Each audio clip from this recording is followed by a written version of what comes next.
right, we are with the champ, Keith, one-time Thurman. Keith, it is great to talk with you. Finally, my man, we got you. We are ready to rock and roll, my man. How are you, my friend? I know it took a little bit of time for us to get going, but finally we Good, are man. up and running. How are you? I'm good. Yeah, it took a little bit of time. I practically just finished my lunch. I was talking to some of the fans, just waiting on this program here. So, Keith, I want to ask you, how are you with your family? Are you guys okay? Are you guys, how are you dealing with the risk? Do you know of any?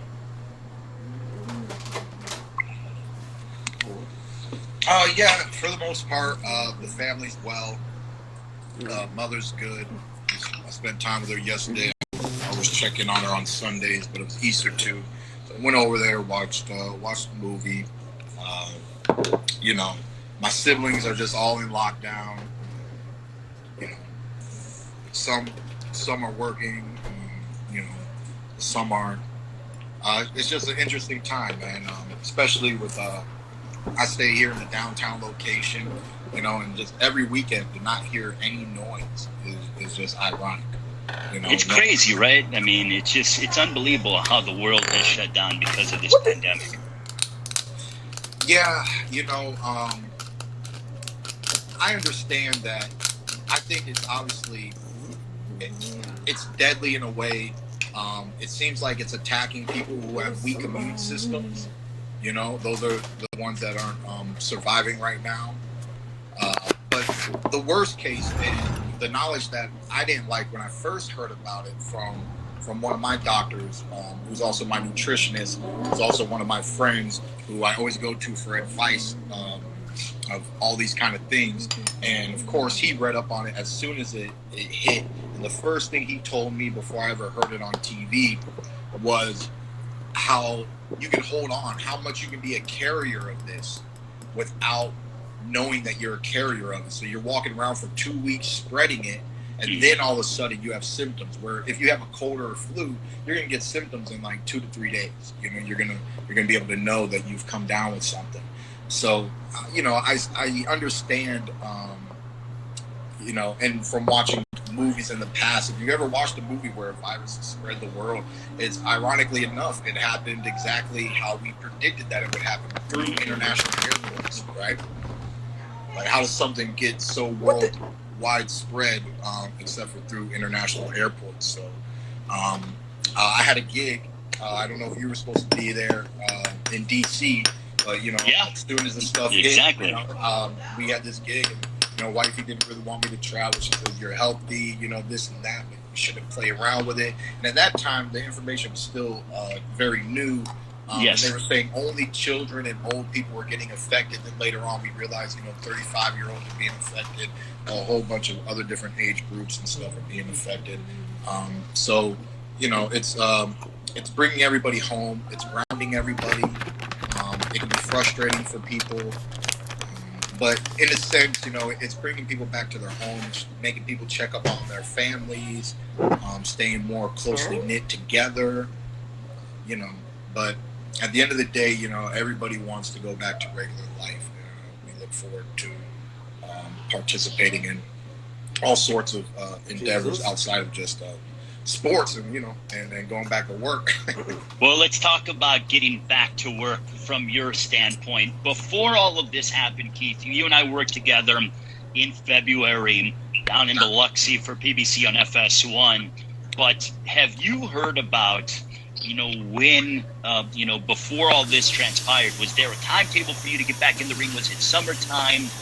Now that this has happened, when are you anticipating getting back in the ring, assuming that the coronavirus is at least, we get back to normal life, let's say June or July? I mean,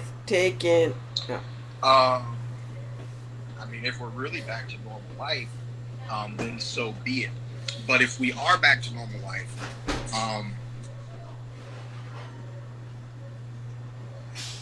so we have fights that were postponed. We have events.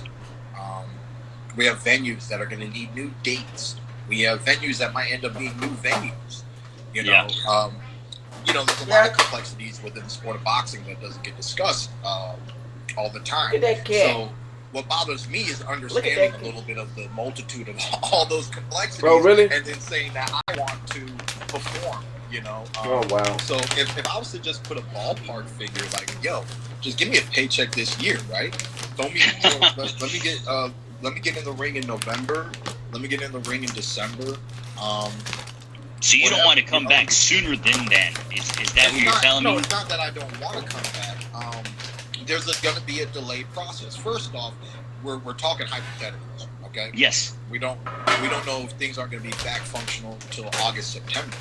Okay. Mm-hmm. So, and sports is going to be one of the last things to come back around. You're talking about arenas. We're talking about 25,000 people in attendance. You know, so concerts and sporting events are going to be some of the last things to come around at this time. So just with that understanding, you know, and then the delay effect of these fighters are supposed to get their fights.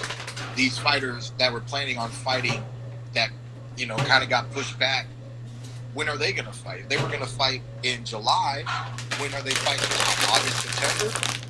So now you start, like, that's why mentally I just don't see, you know, there's a part of me that almost would feel grateful just to perform this thing, you know? Where is the evidence that, you know, that we're going to be able to perform? And I was joking around with some friends saying that athletes might not have jobs after Corona. They might deem, you know what, arenas with 25,000 is really not good for the sake of the people, you know? You know, with these large gatherings, we don't need that. 10 is already a big enough number. Who has 10 friends? I can't count to 10, you know? Like, so, you know, well, I've been messing with my buddies and stuff, but at the end of the day, there just is no evidence of what's going to happen. So we'll see. We just got to take it 1 week at a time with where we're at in the world today. Would you be okay with fighting on a closed TV set or in a studio in a controlled setting? Because we've already seen, there have been reports that there is a possibility of sports getting back to the NBA, Major League Baseball, without fans. How would you feel if they came to you and they said, Keith, we have this particular matchup on deck for you. It's going to be potentially on a TV studio. There's a few sports that will do okay, all right? You know, I think you could probably show NASCAR without anybody in the fence stands. You know, they just go around in circles all day.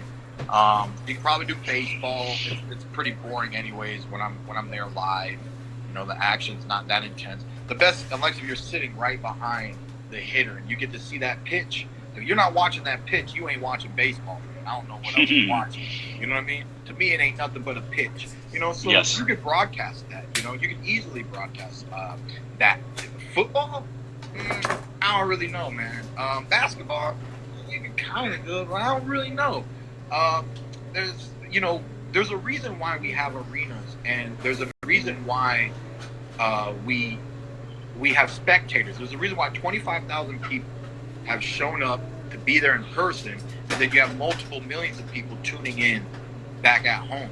And yes. You know, you're an announcer, you're a commentator. You know that it makes your job easier when you say, you know, we are looking forward to tonight. We have 25,000 people here there's nothing like it. In attendance today.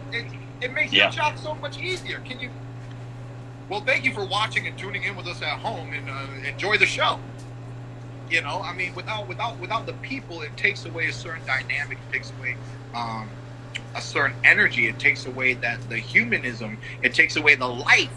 The life of the sport is to participate for the fans, to hear that uproar, to hear the cheers. You know, I think golf. Even golf is loud nowadays after they cut the freaking hole. Come on, man. You want to go back to silent golf? Go ask Tiger if he wants to go back to silent golf. You know, it was